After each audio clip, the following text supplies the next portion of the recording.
안녕하세요. 마이니지벽의 최다현 선수입니다. 오늘은 제가 가끔 생크가 나신다고 하시는 분들이 되게 많아요. 특히 어프로치 하실 때. 그러니까 그만큼 이제 실수가 나오신다는 얘기인데, 생크가 왜 나오는지 설명을 드리고 싶어요. 아주 간단하거든요. 그 간단한 거 채널에서 한번 보세요. 어드레스, 이제 지금 제가 아마 보통 평균 10야드 정도 어프로치를 지금 보여드릴 건데요. 공이 어드레스 때 헤드 중간에 이렇게 놓잖아요. 이렇게 헤드 중간에 이렇게 있잖아요. 근데 여기를 맞는다는 걸 생크라고 하는 것 같아요. 그쵸? 자, 웨지를 치셨을 때 플랫패드 중간에 이제 어드레스를 하고 여기를 맞춰야 되는데 이쪽에 맞는 거거든요. 지금 요 샤프트 이쪽에 맞기 때문에 공이 이제 우측으로 가거나 탑핑 같이 공이 맞는 건데, 어드레스를 여기다 했는데 왜 여기가 이게 맞을까요? 그쵸? 너무 간단해요. 어드레스를 이렇게 하셨는데 이렇게 맞은 거잖아요. 그쵸? 어드레스를 이렇게 했는데 이렇게 맞은 거잖아요. 그냥 내려오실 때 손이 몸에서 멀어져서 그래요. 얘가 너무 가까이 내려오면 오히려 토에 맞거나 진짜 헛스윙도 할 수 있을걸요? 제가 보여드릴게요. 저 진짜 이거 이렇게 막 무거운 거 막 연습하고 이러면 안 되는데, 이해를 돕기 위해서 보여드릴게요. 지금 58도 웨지고요. 안쪽으로 타고 내려와서 그대로 올라간 궤도대로 내려와서 쳐야 되는데,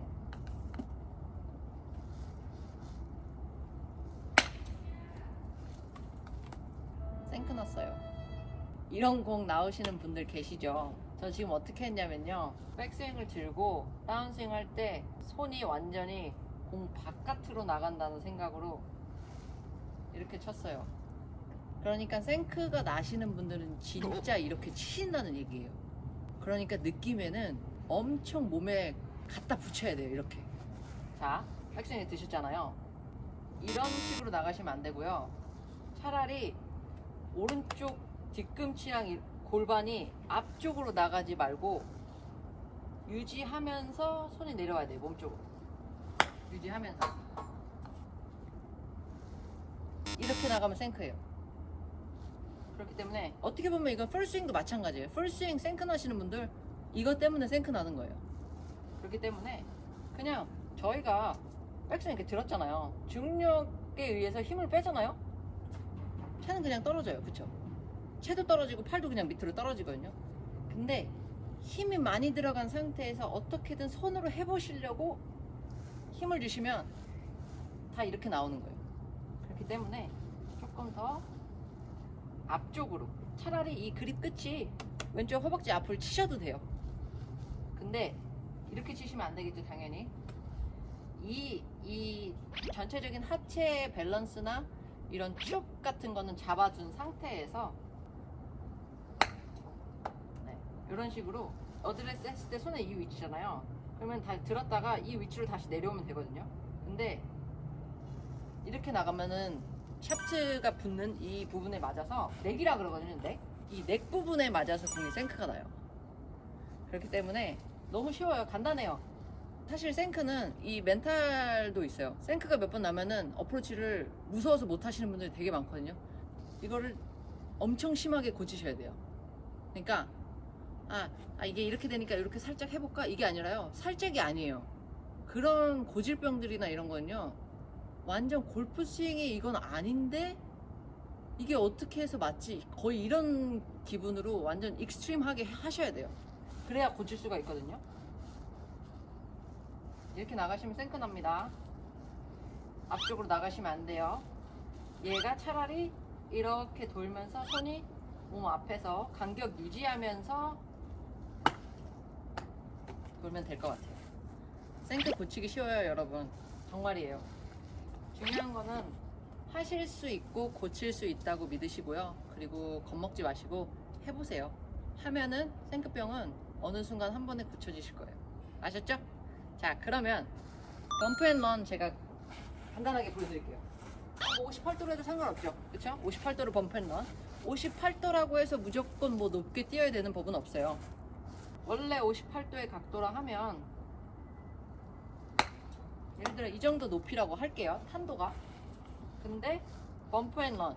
조금 더 공이 낮은 탄도로 가서 조금 더 런이 발생하는 거를 이제 범프 앤 런이라고 해요. 범프 앤 런 같은 경우는 딱 2가지 정도만 지키시면 될 것 같아요. 아, 죄송해요. 3가지예요. 자, 3가지 중에 첫 번째. 자, 공이치 원래 어프로치 하셨던 것보다 살짝만 오른쪽으로 갈게요. 자, 2번째. 헤드를 이만큼 들어버리세요. 이 정도. 자, 그러면 어떻게 보면은 클럽 헤드의 앞에 부분이 토우고 이 뒤에 부분이 힐이거든요. 토우와 힐이 있는데 힐이 살짝 들려도 돼요. 이렇게 들으셨죠? 그만큼 가까이 쓸게요. 공 살짝 오른쪽에 드시고 채 클럽 들었죠? 자, 이 상태에서 저희 손목 안 쓸 거예요. 손목 안 쓰고 어깨로. 이게 범프 앤 런이에요. 58도로 안 되면 52도로 쓰시면 되고요. 52도로 안 되면 피칭으로 쓰시면 돼요. 이거를 너무 과학적으로 계산법이 어떻게 돼요? 그거는 라이에 따라서 다 다르고 그다음 경사에 따라서 다 다르기 때문에 그냥 자주 사용하셔서 자주 코스에서 해보시고 감각을 익히시면 될 것 같아요. 자, 이제 피칭이에요. 똑같아요. 일반적으로 원래 어드레스 하시고 공이치 살짝 오른쪽에 두시고요. 손목 이렇게 들어버릴게요. 그만큼 가까이 쓰시고요. 자, 이 손목각 유지할 거예요. 이런 식으로. 되게 어색할 거예요. 근데 이렇게 해야지 손목을 덜 써요. 범프 앤 런을 하는데 손목을 쓰시면 뒷땅이 나올 수도 있고요. 손목을 쓰면서 로프트 앵글이 바뀔 수가 있어요. 로프트가 바뀔 수가 있기 때문에 이렇게 손목 드시고요. 이 손목 각도 유지하면서 어깨 턴으로 하시면 돼요. 약간 퍼터 느낌이에요. 퍼터 할 때 손목 안 쓰잖아요. 그쵸? 그렇기 때문에 이렇게 드시고 이런 식으로 범프 앤 런 하시면 될 것 같아요. 공을 띄우실 때는 당연히 손목을 좀 쓰게 되어 있어요. 로프트를 더 높게 해서 부드럽게 탄도를 더 높게 떼어야 되기 때문에 선수들이 이제 손목을 아예 안 쓸 수도 있긴 해요. 어드레스 때 헤드 페이스를 완전히 오픈해 버리고 치면 손목을 굳이 안 써도 뜨기 때문에 안 해도 되는데 대부분 손목을 좀 부드럽게 이렇게 좀 쓰긴 하죠. 이런 식으로. 그렇기 때문에 로프트를 더 높게 가져가서 띄우는 어프로치를 하기도 하는데 범프 앤 런 같은 경우는 그게 필요 없잖아요. 적게 떨어져서 많이 굴러가는 게 좋기 때문에 어드레스 때 공 위치를 오른발로 옮기면서 로프트를 조금 세워주실 거고요. 손목 이렇게 들 거예요. 이 상태에서 이 각도, 양쪽의 각도를 유지를 하면서 어깨로 한 번 더 보여드릴게요. 조금 가까이 쓰시고 손목 이만큼 드셨죠? 어깨로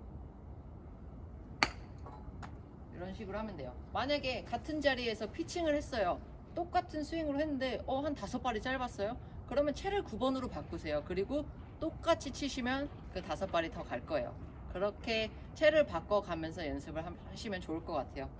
아주 간단하게 제가 이제 생크 방지법과 범프 앤 런을 이제 간단하게 설명을 드렸어요. 코스 나가셔서요. 아니면 뭐 잔디 연습장 또는 그냥 연습장 가셔서 한번 해보세요. 바로바로 나타나는 그런 결과적인 것들로 인해서 분명히 자신감이 생기실 테고요. 그리고 그걸 또 코스에 가져가서 하시면 골프가 훨씬 더 재미있으실 거고 골프 스코어에도 좋은 영향을 끼칠 거라고 생각합니다. 지금까지 최나연 선수였고요. 나연 이지백 많이 사랑해 주셔서 너무 감사드리고 구독과 좋아요, 알림 설정까지 꼭 부탁드릴게요. 감사합니다. 얘가 차라리 이렇게 돌면서 손이 몸 앞에서 간격 유지하면서